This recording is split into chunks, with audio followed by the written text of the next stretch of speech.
Bueno. La década de los 90 es para prácticamente todos los que estamos aquí una época bastante desconocida. La mayoría no estábamos ni planeados, o si estábamos, pues estábamos metidos en...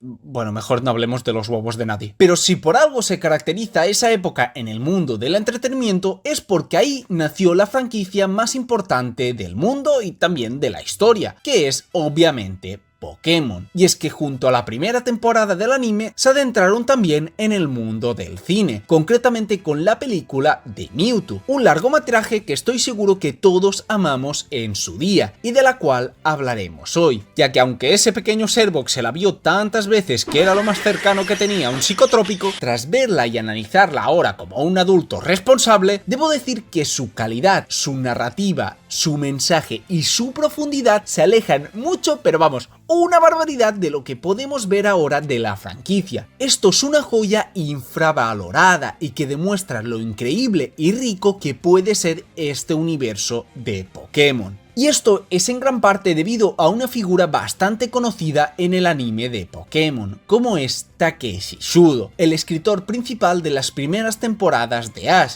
y por supuesto también de las 3 primeras películas. Algo que es muy revelador, porque en estas temporadas por supuesto había rellenos tontos, pero en múltiples ocasiones había historias y formatos muy serios, y desde luego que la máxima demostración de esto fue en esta película. De las películas de Lugia y Entei, pues la verdad hace años que no las veo, capaz si me pica el gusanillo les hago análisis también, así que si te gusta este vídeo pues me tiras un like y yo te hago más vídeos como este. Yo lo veo como un win-win en toda regla, no sé tú. Y es que estoy comentando todo esto porque es importante para entender la parte inicial de la película, ya que esta fue censurada en Latinoamérica y por supuesto también en España, debido a que la trama era tan oscura y siniestra que los niños pues no podían verla. Y desde luego, ahora viendo este trozo de grande, pues lo entiendo completamente, la verdad. Porque muchos sabrán un poco la intrahistoria de Mewtwo por los juegos, que es un clon y que fue el resultado de unos experimentos y varias cosas de así, pero aquí se nos explica con pelos y señales cómo fue el proceso de su creación, y no puede ser más fascinante y sobre todo no puede ser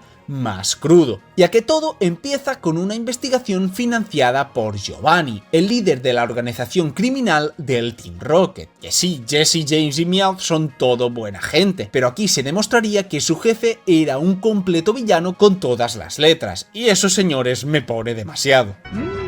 Los novios. Y es que dicha investigación era liderada por un doctor experto en clonación a la cabeza, dispuestos a encontrar los restos de Mew, quien se dice es el Pokémon más poderoso de todos, que tiene el ADN de todos los Pokémon y es perfecto para el plan de Giovanni, usar ese material genético para crear un Pokémon aún más poderoso que este, y poder así poner el mundo a sus pies. Pero esto también tiene importancia desde la vertiente de dicho doctor, concretamente uno llamado Dr. Fuji, quien en los juegos por cierto está en Pueblo Lavanda, justo al lado del cementerio. Bastante interesante, la verdad. Las primeras generaciones estaban repletas de historias muy adultas, y esta es una de ellas, ya que hasta este tipo tiene un motivo más allá del propio dinero, ya que él era un padre de familia que vivía con su esposa y su hija llamada Ai, teniendo así los tres una vida totalmente feliz, pero repentinamente su pequeña hija falleció, y eso afectó duramente al Dr. Fuji, hasta tal punto que este se obsesionó en tratar de traer de vuelta a su hija, hasta un punto prácticamente enfermizo. Su mujer vería como cada vez su marido estaba más y más perdido, tratando de hacer algo imposible, motivo por el cual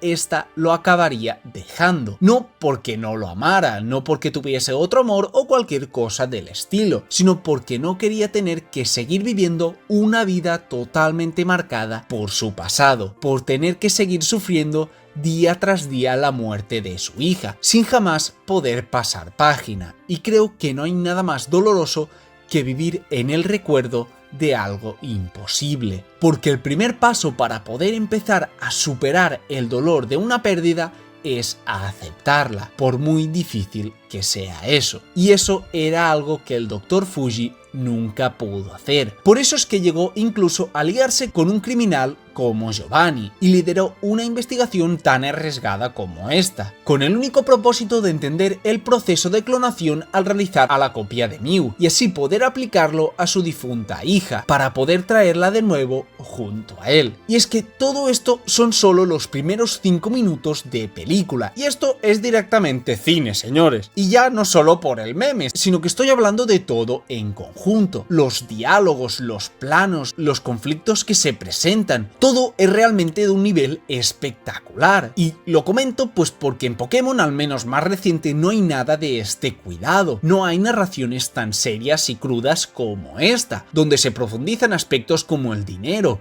el poder, el control del mundo, el dolor de la pérdida o el no poder superarla. Todos temas muy pero que muy adultos y que además se profundizan mucho y de una manera muy buena. Pero bueno, sigamos por favor, porque finalmente la investigación empieza a dar sus frutos y se da la creación de un pequeño Pokémon tremendamente parecido a Mew. Y este, al nacer y tener su propia conciencia, se hace todo tipo de preguntas. ¿Quién es él?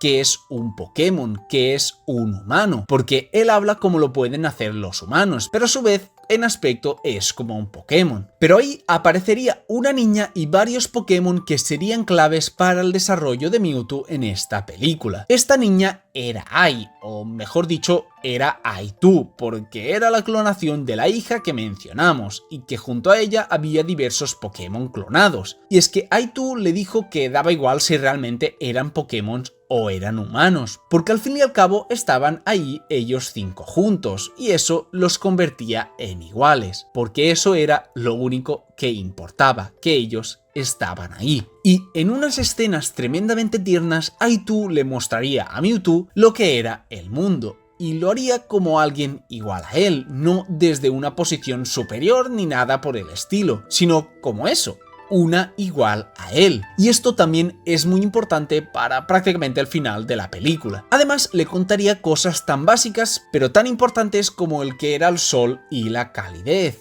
que era el aire y su brisa, que era la noche, que era la luna y que eran las estrellas. Y sobre todo con este último se hace una analogía hermosa que cada vez que la veo me duele un poquito más, ya que la niña nos dice que la luz de la luna y las estrellas sirve para acompañarte en la oscuridad de la noche, que aunque a veces puede parecerlo, nunca estarás solo. Pero de repente todos sus amigos empiezan a desaparecer. De nuevo, el proceso de clonación fue un fracaso y poco a poco Charmander 2, Squirtle 2 y Bulbasaur 2 empiezan a desaparecer. Y claro está, Aitu también lo iba a hacer. Con ello de repente empezó a salir algo de los ojos de Mewtwo, algo que no sabía que era.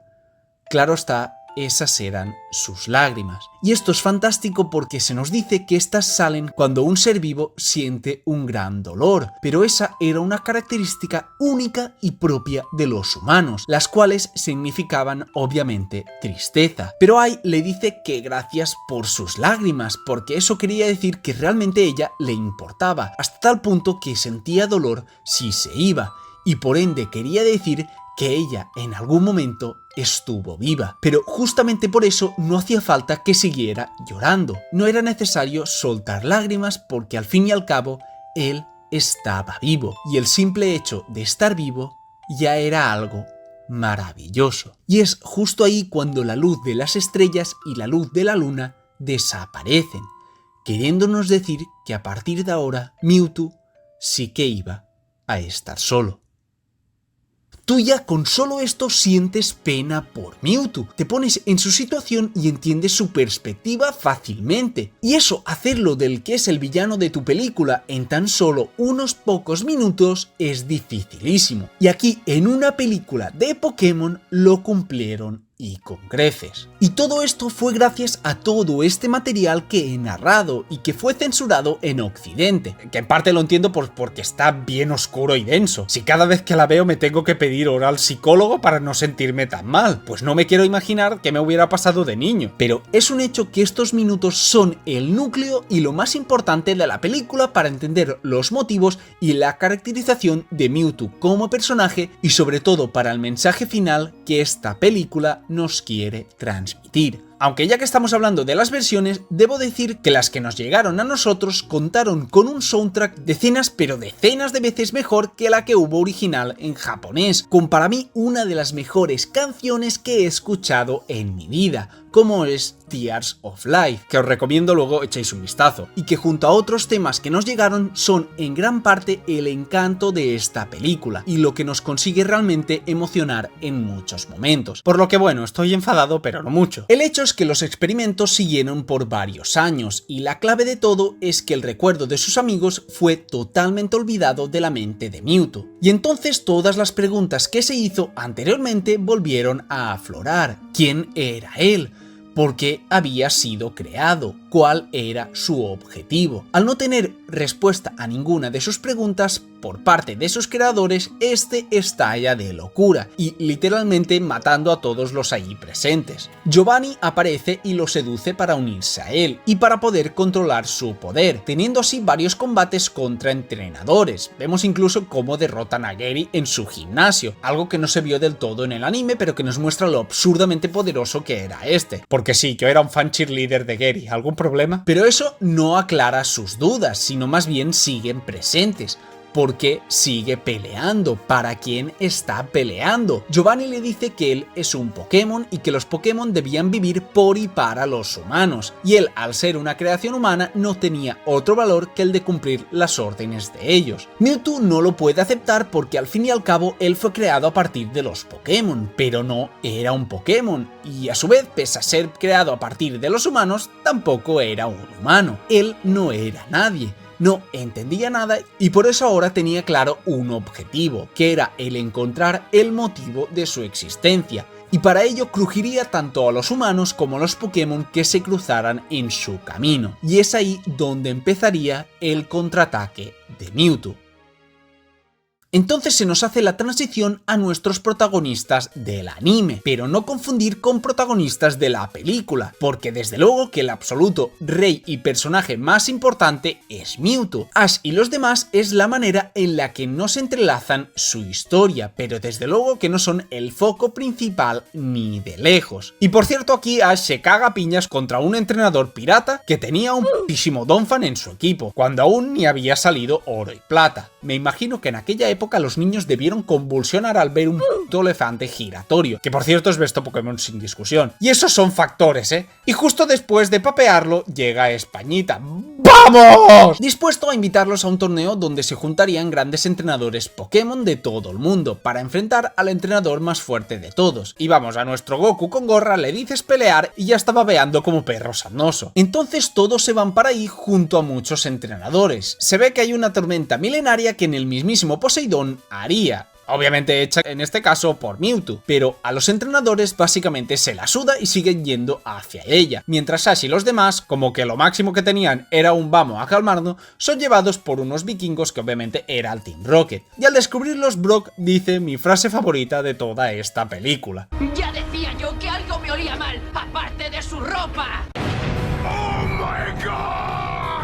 El caso es que por fin llegan a la isla donde se debía dar el gran torneo y se nos muestra que han llegado solo Ash y 3 entrenadores más, queriendo decir que los otros habían muerto por el camino. Llevamos media hora de película y ya ha habido más asesinatos que en todo One Piece, increíble. Mewtwo les explica que este mundo no tiene sentido, ya que este está formado por humanos y por Pokémon, pero al final eran los humanos quienes lideraban dicho mundo. Una vez hizo equipo con un humano, pero hemos dicho, se fue tremendamente decepcionado porque lo único que quería de él era someterlo. Entonces entendió que nada de este mundo Pokémon tiene sentido. Si los humanos controlan y los Pokémon se dejan ser controlados, ninguno de los dos merece vivir, porque unos son conscientes de su superioridad y los otros son conscientes también de su inferioridad, y que ambos acepten eso no tiene perdón alguno. Esto es genial porque nos pone de manifiesto el tema del que habla la que para muchos fue la generación de Pokémon más adulta y que marcó un punto de inflexión en toda la franquicia, es decir,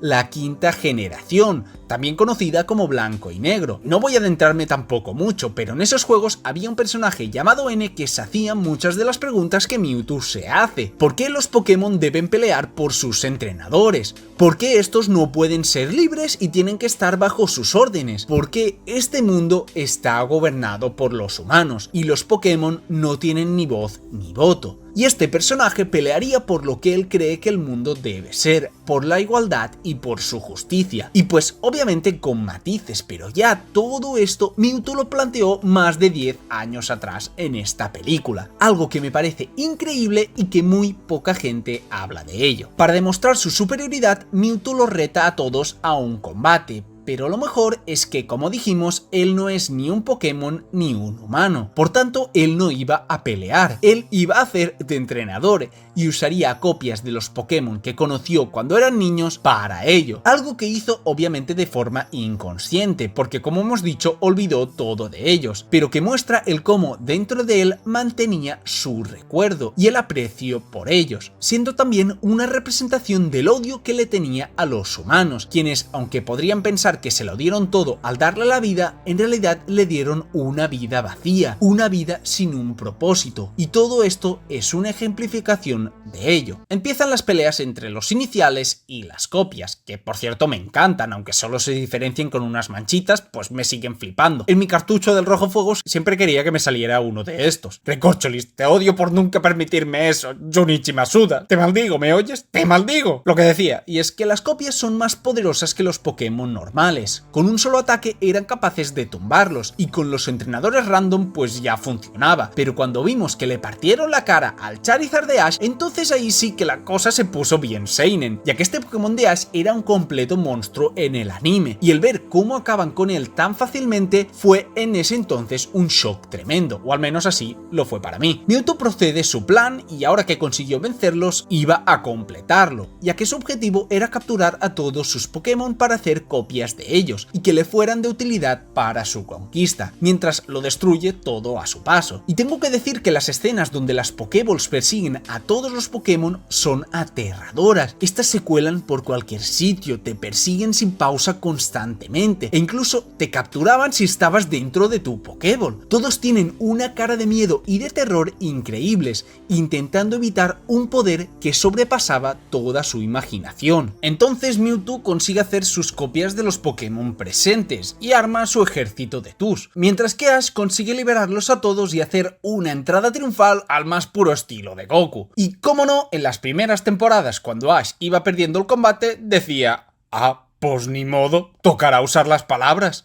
Y por palabras me refiero a palabras. Y es ahí cuando aparece otro pilar de la película que ya mencionamos, que es el Pokémon singular Mew, el cual siempre que se pone este largometraje sobre la mesa se olvida mucho su figura, pero creo que es vital su intervención en esta historia. Y eso es, entre otras cosas, porque está bien kawaii ese bicho.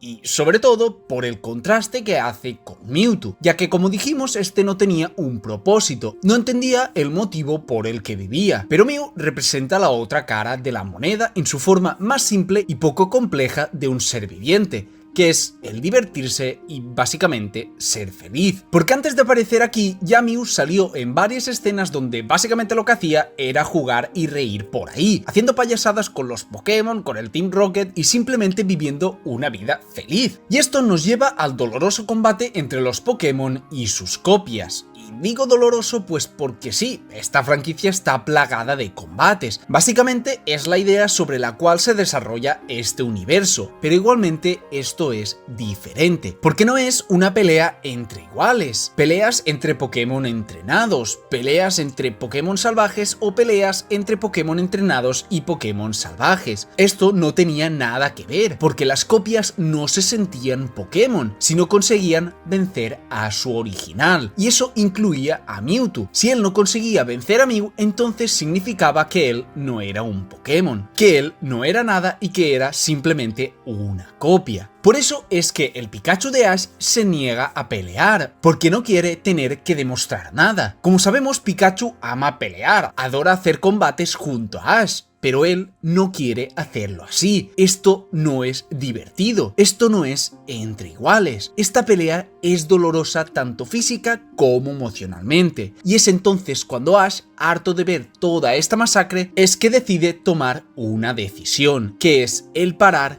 el combate entre Mew y Mewtwo.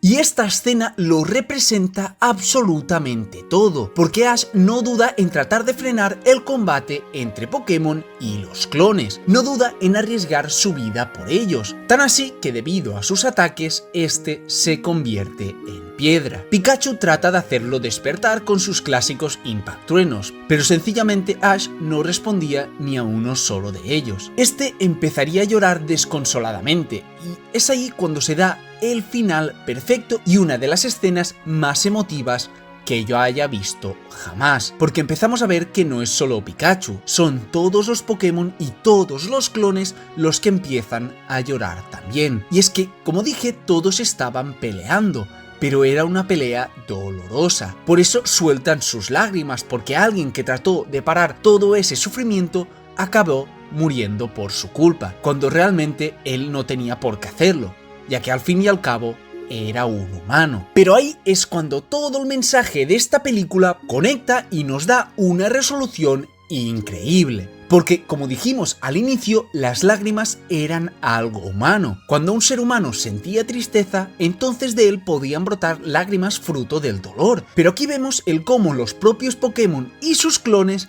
sienten pena, sienten ese dolor también y sueltan lágrimas debido a ello. Un sentimiento a priori humano es también aplicable a los Pokémon y a sus clones. Por tanto, todos ellos, pese a tener diferentes aspectos, diferentes poderes, diferentes lenguajes o incluso diferentes pensamientos, no se diferencian en nada, porque todos se esforzaron en buscar lo que los hacía distintos, cuando lo que era realmente importante es lo que los hacía iguales, porque todos somos seres vivos y por suerte todos fuimos bendecidos con el don de la vida. Y eso de por sí tiene que ser algo bueno. ¿El por qué vuelve Ash a la vida? Pues no sé, la verdad. Pero si os soy sincero, me da igual. Con todo esto que os he narrado, como si le dan la liga de canto, es que en ese momento me la suda. Me parece excelente todo esto, porque a raíz de eso es que Mewtwo les borra sus recuerdos y escapa con todos los Two, porque Ash y los suyos tenían claro esta lección, algo que ellos aún debían seguir aprendiendo. Y es que todo esto ayuda a Mewtwo a recordar las palabras de Ai, que da igual si eres un humano, si eres un Pokémon, un clon o lo que sea, porque eso no determinará quién eres. Lo que importa es que estás aquí, estás vivo, y por ende lo único que importa es lo que vas a hacer tú con esa vida, porque las circunstancias en que uno nace son irrelevantes, es lo que uno hace con el don de la vida lo que realmente determina quién eres. Y esto es la película de Mewtwo, un largometraje que amaba de pequeño, pero que viéndola y analizándola de grande me gusta mucho, pero que muchísimo más. Toca unos temas excelentes dentro de la saga que son la esencia misma de Pokémon, siendo un homenaje fantástico a los seres vivos y a la corriente ideológica del existencialismo, con una historia impecable con Mewtwo, con una trama por momentos muy oscura y adulta, con escenas que me hacen llorar a día de hoy y por supuesto con un mensaje final excelente. La vida es un gran misterio. Está bien preguntarte quién eres. Está bien preguntarte cuál es tu propósito. Y también está bien el tener objetivos y sueños. Todo eso realmente está genial. Pero recuerda, no te obsesiones. En la película vemos a dos personajes que por culpa de obsesionarse hasta el extremo perdieron de vista aquello que es lo más importante de todo. Y es que el simple hecho de estar vivo es ya un regalo.